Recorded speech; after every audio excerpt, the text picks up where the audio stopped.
The PlayStation 1 had so many games at the end of its life cycle. There were over 4,000 if you count North America, Japan, as well as PAL regions. North America had almost about 1,300 games entirely, and Japan had over 2,000.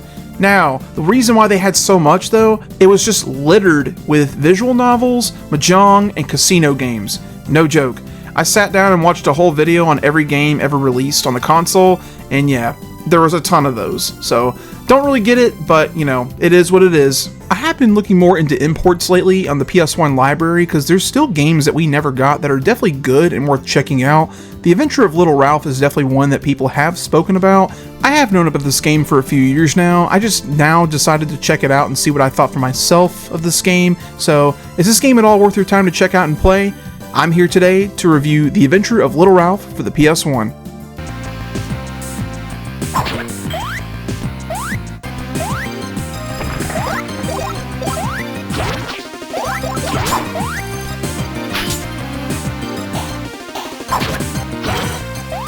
The Adventure of Little Ralph was developed and published by New Corporation, and it was released in 1999 only in Japan for the PS1. There wasn't much to look up on New Corporation, but as I did look them up, they developed this game series called Boxer's Road, which was like a boxing kind of game on the PS1, and of course with this game, The Adventure of Little Ralph, they had a lot of inspiration from Wonder Boy, which I think a lot of people know that in the retro gaming scene, so they don't make games anymore, but they did have a handful of stuff like that back in the 90s. When you start the game is all in Japanese text when you start off with cutscenes, so I had to look it up online to see the story, but basically what's going on is there's a villain guy named Valgo, and he turns Ralph, which is actually a man, into a little boy. At the same time, he also captures Ralph's girlfriend, so Ralph's a kid, and he has to go on a quest to find this Valgo guy to stop him, save his girlfriend, and become a man again. To mention this as well, there's an easy and normal mode in this game.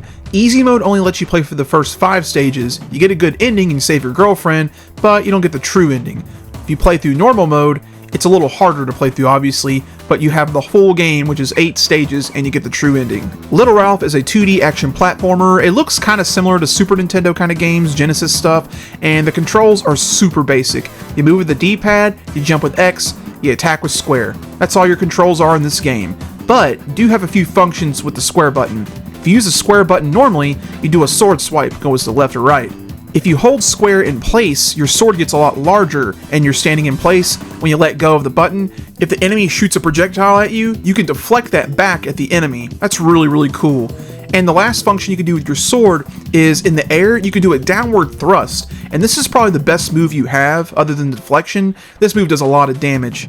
The objective of Little Ralph is very, very simple. Get to the end of the level, move on to the next. And of course there's a boss at the end of the stage. You beat the boss, you move on to the next stage. Your classic good old style of gameplay. It's just like any other game with a score system. The more points you get, the more lives you can get. As well as the hearts at the top of the screen. You get 5 hearts, you'll get an extra life. Little Ralph does get upgrades along the way in each level. There are sword upgrades. There's 2 different kinds. There's the red sword, which gives you the fireball, and that's a ranged weapon. And then you can also get the blue sword, and it gives you an extra wave of attack.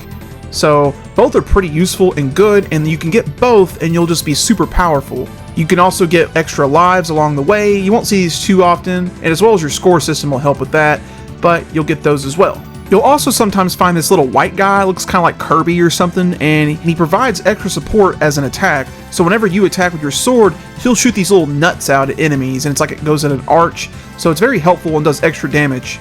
Depending on your difficulty setting, on easy mode, Little Ralph can only take 2 hits. He has this little blue orb floating around him. If you get hit, it disappears. You get hit again, you die. Normal mode, you only have 1 hit point, but you have to find shields throughout, which you find those 2 in easy mode. The shields grant you 1 extra vitality point, and the blue orb comes. And these do not stack, so you can only take 2 hits the max.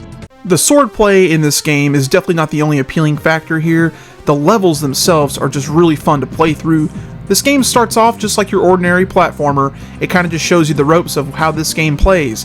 And as the game goes on, the platforming gets more difficult, and there's different level design as well, and there's some certain sections, like the minecart section here, that make the game have a lot of variety too in how it plays. And that kind of leads to the next point, the difficulty. Man, this game really gets tough and provides a big challenge. Starts off not too bad, but as the levels go on, it does get a little more extreme because you can only take 2 or 1 hit, and you got to be very careful. You can run through it pretty quickly if you're good enough, and it definitely takes memorization to play this game. It definitely has the roots of an NES Super Nintendo style game. Like the minecart level I mentioned earlier, man, this one does take practice. It's a lot like the Turbo Tunnel in a way from Battletoads. It has that same vibe where you gotta remember everything about the level to get through it. So it's not super hard, but it does take some practice. Then there's this section here with these like needles towards the end of the game. My god, man, this is some extreme shit right here.